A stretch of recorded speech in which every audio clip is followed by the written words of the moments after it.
दाता एक राम,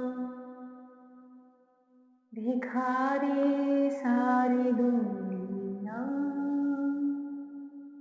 राम एक देवता, पुजारी सारी दुनिया। पुजारी सारी दुनिया, दाता एक राम, भिखारी सारी दुनिया। दाता एक राम। जय श्री कृष्णा मेरी सोल फैमिली। आध्यात्म आपके अपने चैनल पर आप सबका बहुत बहुत स्वागत है। श्रावण मास का पवित्र महीना चल रहा है। श्रीमद् भागवत महापुराण चल रहा है। जो कोई भी इसका प्रतिदिन अध्ययन कर रहे हैं उन पर महादेव की असीम कृपा बरसे। जैसे रात दिन यह बारिश हो रही है, वैसे ही उनके जीवन में दिन रात खुशियों की, प्रसन्नता की, ज्ञान की, सुख शांति की बारिश हो। इस श्रावण मास में सबको महादेव जी का आशीर्वाद प्राप्त हो। मैं आपसे कुछ बताना चाहती हूँ महादेव जी की कृपा के बारे में। वह बहुत करुणा निधान है, बहुत ही दयालु है, बहुत जल्दी प्रसन्न होते हैं। सिर्फ यह बातें सुना ही मत कीजिए, कभी आप उनकी सेवा करके देखिए, उनकी पूजा करके देखिए, परंतु वह निष्काम हो। जब आप उनसे कुछ प्राप्त करेंगे, प्राप्त करने के लिए पूजा कर रहे हैं तो वह चीज आपको प्राप्त होगी। पर जब आप उनसे निष्काम भाव में उनकी आराधना पूजा कर रहे हैं, तब आप देखिए कि वह कैसे प्रसन्न होते हैं और कैसी अपनी लीला दिखाते हैं, कैसी अपनी छवि दिखाते हैं, कैसी अपनी कृपा दिखाते हैं। किसी भी भगवान की छवि से आपकी श्रद्धा है, उनके रूप में आपकी निष्ठा है, भक्ति है, तो आप उनसे निष्काम भाव से प्रेम रखिए, उनकी सेवा कीजिए, उनकी भक्ति कीजिए। फिर वह उन दिव्य लीलाओं का अनुभव कराने लगते हैं, उन्हें दिखाने लगते हैं जिसकी आपने कभी कल्पना भी नहीं की होगी, कभी सोचा भी नहीं होगा और ना ही कभी किसी के मुंह से सुना होगा। सुन भी कैसे सकते हैं, क्योंकि हमारे आसपास जिधर भी आप दृष्टि उठा के देखेंगे, किसी न किसी इच्छा को लेकर, किसी न किसी कामना को लेकर ही सब पूजा पाठ करते हैं, भगवान की भक्ति करते हैं।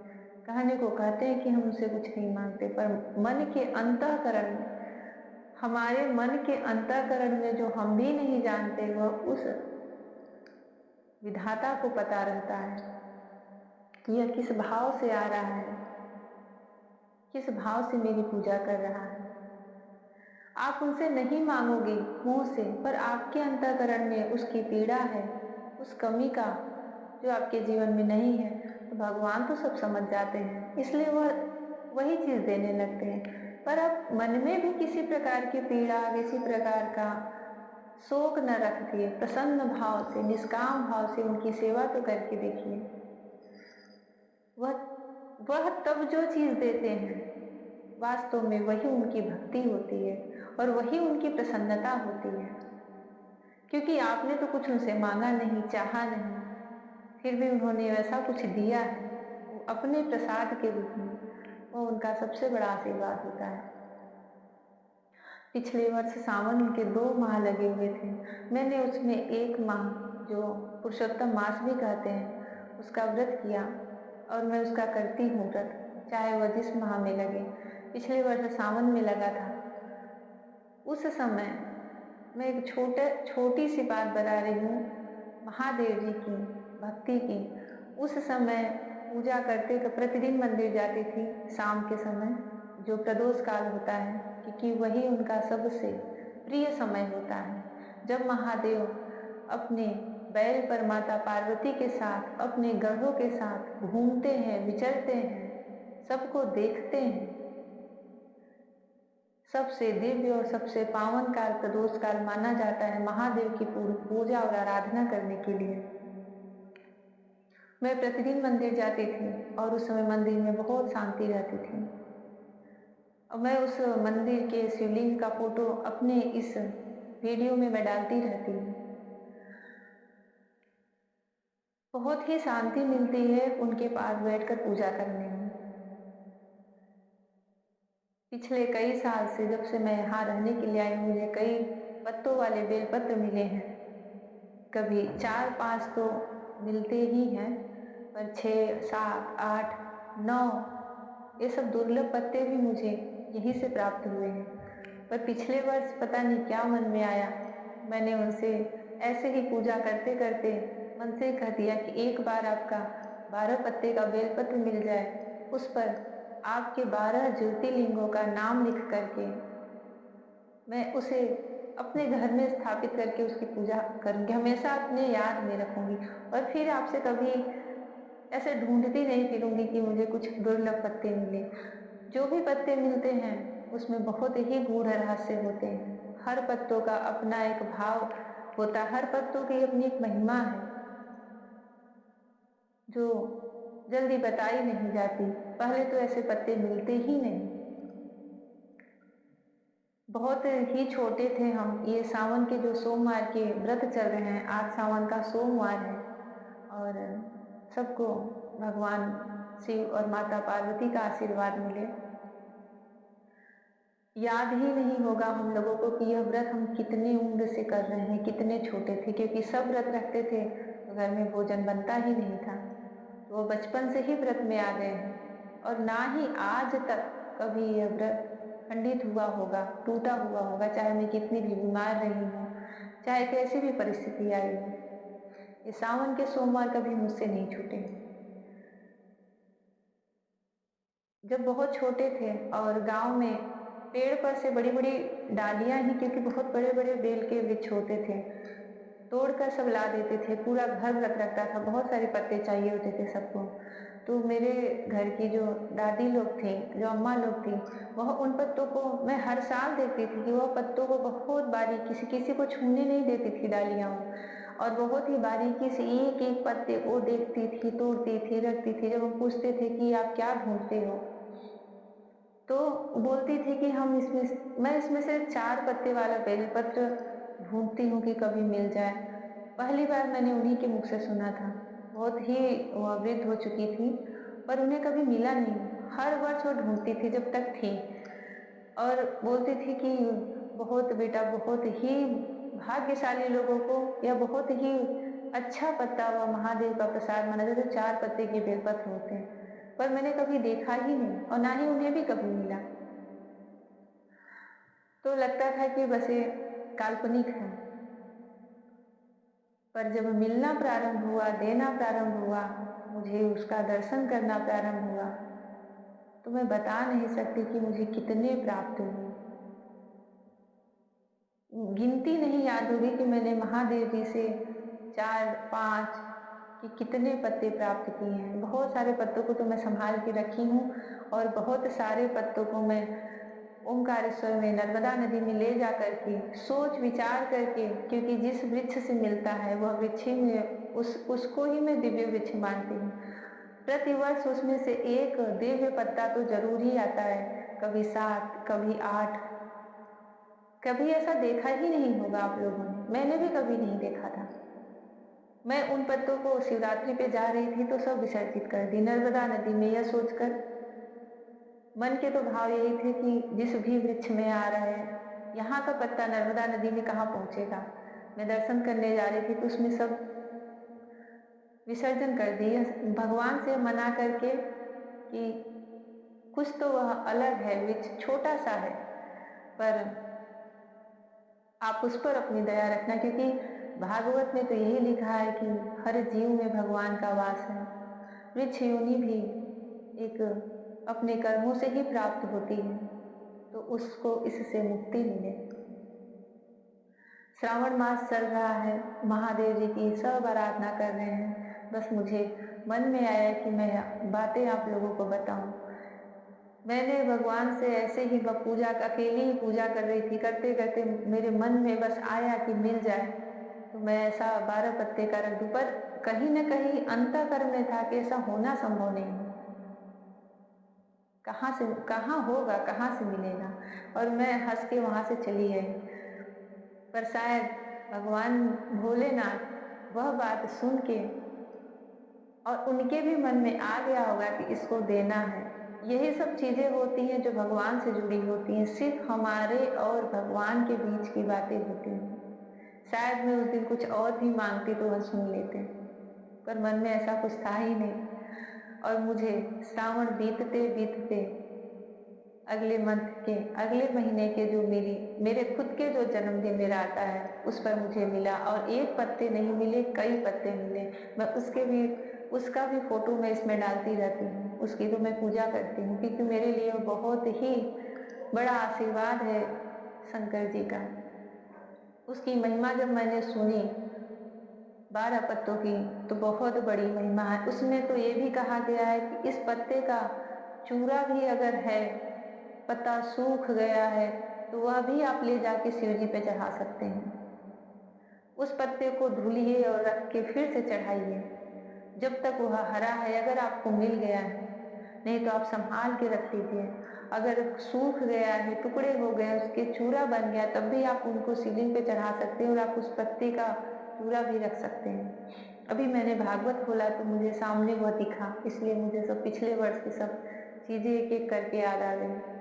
उसके एक पत्ते का एक टुकड़ा भी मैंने कहीं इधर उधर नहीं जाने दिया है।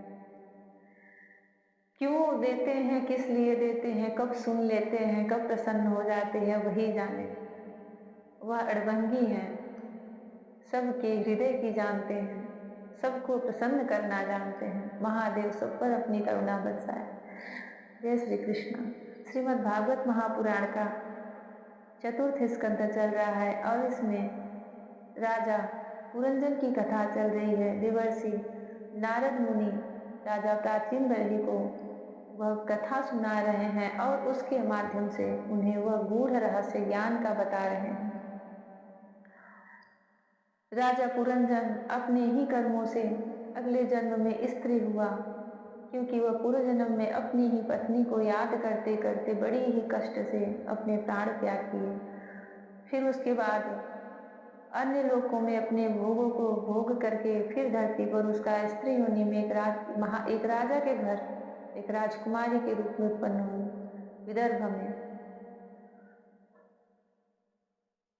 फिर बड़े होने पर राजा मलय ध्वज से उनका विवाह हुआ। वह राजमाता बनी, उनके पुत्र पुत्री हुए।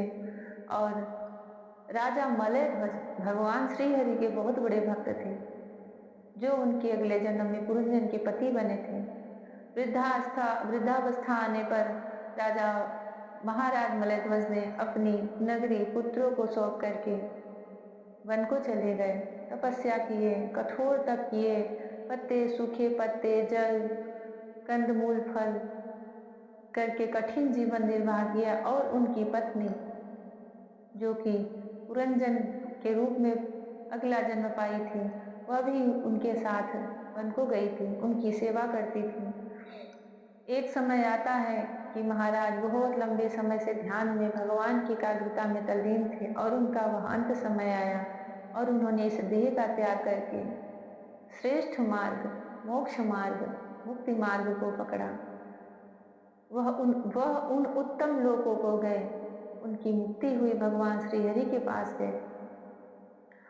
उनके देह में, और फिर भी उनका जो देह था, वह जिस आसन पे जैसे बैठे थे उसी आसन पे उसी मुद्रा में बैठे थे। इसलिए उनकी जो पत्नी थी, उन्हें यह न पता चला कि राजा अब नहीं रहे, यह सिर्फ एक देह है, उनकी आत्मा जा चुकी है। जब वह उनके चरणों के पास जाकर के उन्हें प्रणाम करना चाहती हैं, तो उनके चरणों में पैरों में कोई गर्मी न होने से उन्हें समझ में आ गया कि अब ये महाराज नहीं रहे।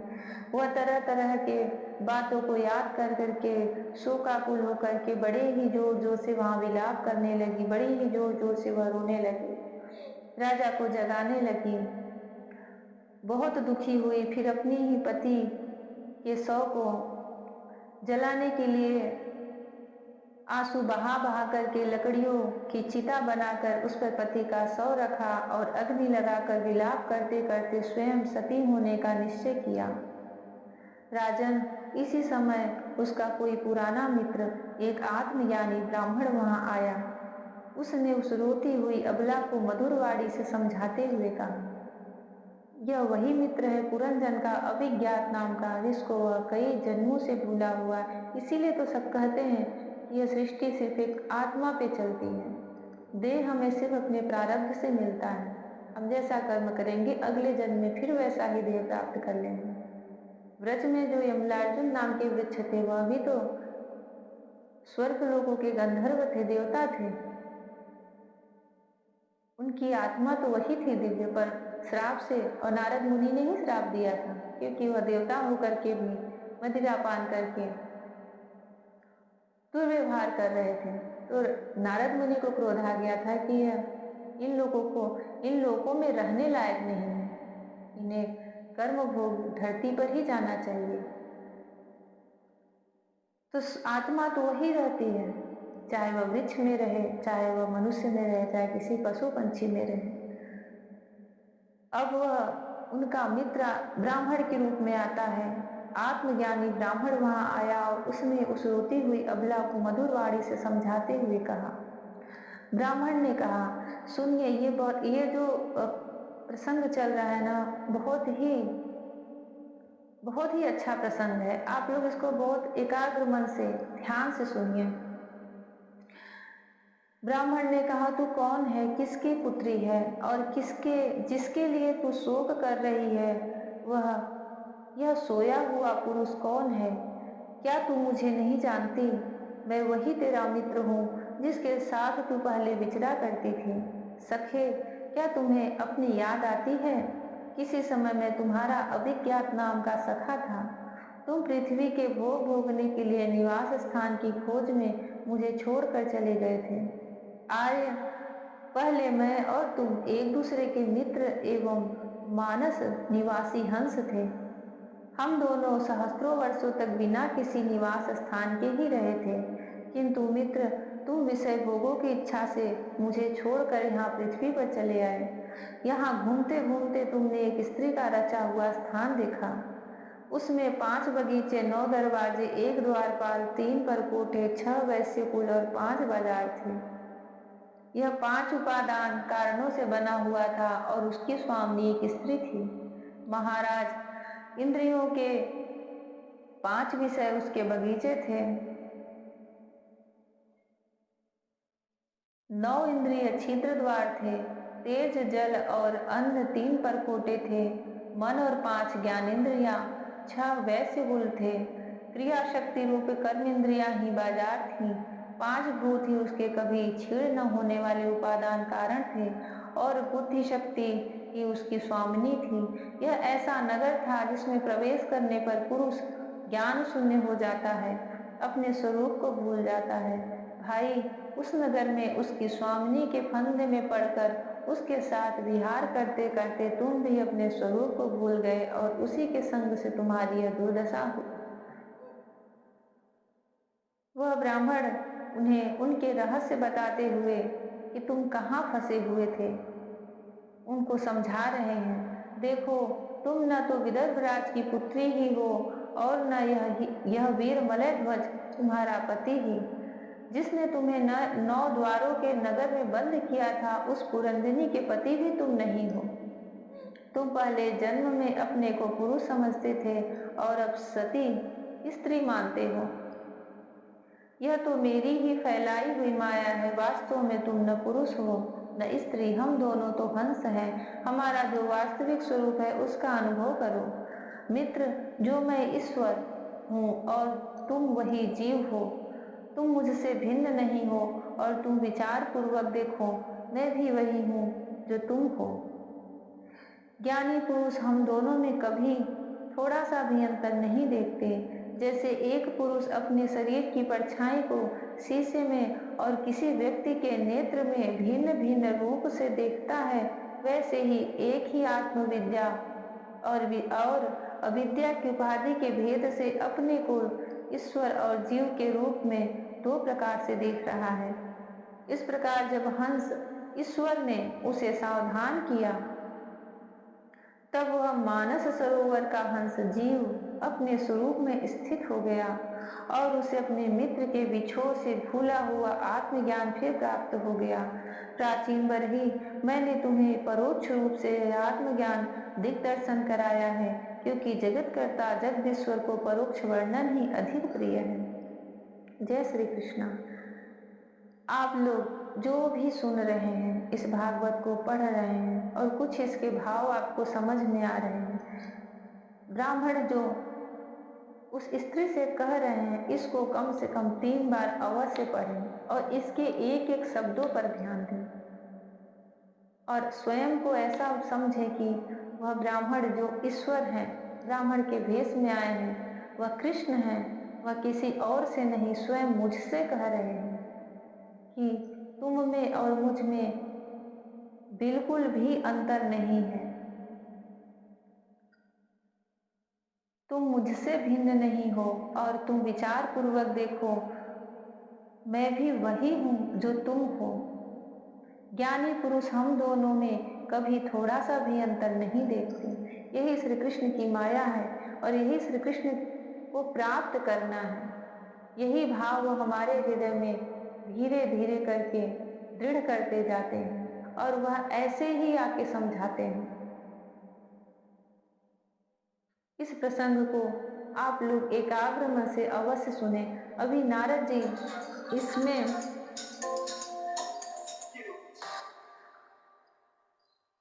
अभी नारद जी इसमें पुरंजनोपाख्यान का जो पूरा तात्पर्य है वह राजा प्राचीन बरही से कहेंगे। वह उस नगर, पुरी, उस स्त्री, सर्प, गंधर्व, काल कन्या सबका विस्तार से वर्णन करेंगे कि वह सब कौन थे। श्रीमद् भागवत महापुराण का एक एक शब्द भगवान श्री कृष्ण की भक्ति से, ज्ञान से भरा हुआ है। आप लोग जैसे भाव से इसका श्रवण करेंगे, बस उसी भाव से भगवान आपके हृदय में आविदा देंगे और आपको अपनी लीला दिखाएंगे। जय श्री कृष्णा। राधे राधे। हरि ओम।